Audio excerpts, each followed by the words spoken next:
Saudara-saudari yang dikasihi Tuhan Yesus Kristus, selamat bertemu kembali dalam program Arus Hayat Voice. Tema kali ini adalah makanan umat Allah. Pembacaan Alkitab diambil dari kitab Keluaran pasal 12 ayat 8 dan 9. Demikian bunyinya. Dagingnya harus dimakan mereka pada malam itu juga. Yang dipanggang mereka harus makan dengan roti yang tidak beragi beserta sayur pahit. Janganlah kamu memakannya mentah atau direbus dalam air, hanya dipanggang di api, lengkap dengan kepalanya dan betisnya dan isi perutnya.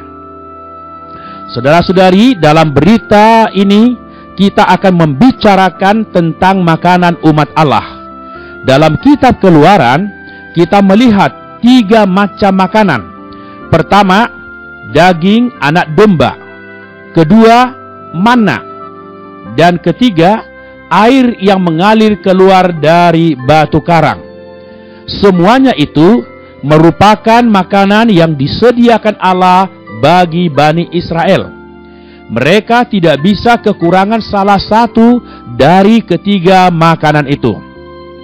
Domba mengacu kepada Tuhan Yesus. Bani Israel tidak saja harus mengoleskan darah di ambang pintu rumah mereka, juga harus makan daging domba. Domba tidak saja menjadi penanggung dosa sehingga mereka terlepas dari kematian, bahkan mereka harus menerimanya masuk ke dalam mereka menjadi kekuatan atau tenaga mereka, sehingga mereka bisa keluar dari Mesir. Karena itu, perkara menempuh jalan di depan dan taat kepada Tuhan bukanlah bersandar pada darah, melainkan karena makan daging. Saudara-saudari, apakah artinya makan daging? Makan daging di sini berarti saat ini juga Anda menerima Tuhan Yesus sebagai juru selamat dalam hati Anda.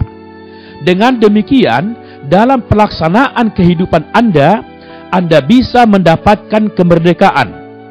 Seorang imani bisa terlepas dari dunia, bukan tergantung pada pembubuhan darah, tetapi tergantung pada makan daging. Sewaktu memakan daging, juga harus ada sayur pahit dan roti yang tidak beragi yang dimakan bersama-sama. Sayur pahit bukanlah nama jenis sayur, hanya saja sayur ini rasanya pahit. Arti pahit adalah hatinya membenci, tidak berkenan. Dalam arti rohani ialah bertobat atas kesalahan dosa pada masa lalu. Kemudian 1 Korintus memberitahu mengenai roti tak beragi, yang berarti menyingkirkan dosa. Karena itu di satu pihak kita harus menyesal dan bertobat atas dosa yang lalu. Di pihak lain kita harus melepaskan semua perbuatan dosa. Kita harus menyesali kesalahan yang lalu. Dan sejak kini kita harus menyingkirkan segala ketidakbenaran yang lalu. Karena itu, terhadap perkara yang lalu, kita harus memakai sayur pahit. Terhadap perkara yang akan datang, kita harus memakai roti yang tak beragi. Demikian, kita baru bersyarat makan daging domba. Saudara-saudari, setelah Anda keluar dari Mesir, masih ada penempuhan di padang gurun.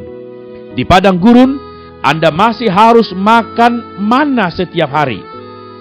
Manna yang setiap hari turun secara hakiki mengacu kepada kekuatan Kristus. Mengapa setiap pagi kita membaca Alkitab? Adalah untuk mendapatkan kekuatan Kristus agar kita mampu menempuh penghidupan sehari kita. Pagi-pagi kita harus mengeluarkan waktu setengah jam atau 1 jam untuk berdoa, adalah agar melalui mendekati Allah, kita menyerap kekuatan hayat menjadi kekuatan di dalam kita. Agar mendapatkan kekuatan rohani, kita harus setiap hari makan. Setiap hari kita harus memiliki kontak yang baru dengan Allah. Demikian kita baru mendapatkan tenaga yang baru. Pengalaman memungut mana ini harus menjadi kebiasaan kita setiap hari, yaitu setiap hari kita menerima firman yang baru dari Allah, pengaruh yang baru dengan Kristus, ada kontak yang baru antara kita dengan Tuhan. Haleluya. Makan daging domba adalah permulaan hayat. Makan mana adalah eksistensi hayat, agar hayat bertumbuh. Minum air adalah agar hayatnya ada kenikmatan. Air berarti menyegarkan, membangkitkan semangat, memiliki satu kekuatan yang baru. Air di Mesir telah Allah pukul menjadi darah. Arti darah ialah mati. Ini berarti bahwa semua kesenangan dan kenikmatan Mesir berada di bawah penghakiman Allah. Semua pelesiran dunia hari ini tak lain telah menjadi darah. Saudara-saudari, air yang kita dapatkan adalah air yang mengalir keluar dari batu karang di hadapan Allah. 1 Korintus pasal 10 mengatakan bahwa batu karang ini ialah Kristus. Pemukulan atas batu karang mengacu kepada kematian Tuhan. Air yang mengalir keluar mengacu kepada Roh Kudus. Karena itu, sukacita dan kenikmatan kita berada di dalam Roh Kudus. Kristus adalah air hidup yang bisa meleraikan dahaga kita, bisa memuaskan kita. Puji Tuhan. Mari kita berdoa. Tuhan Yesus, Engkaulah makanan dan minuman kami yang sejati. Engkau kini begitu tersedia bagi kami. Tambahi selera kami untuk terus makan minum diri-Mu setiap hari.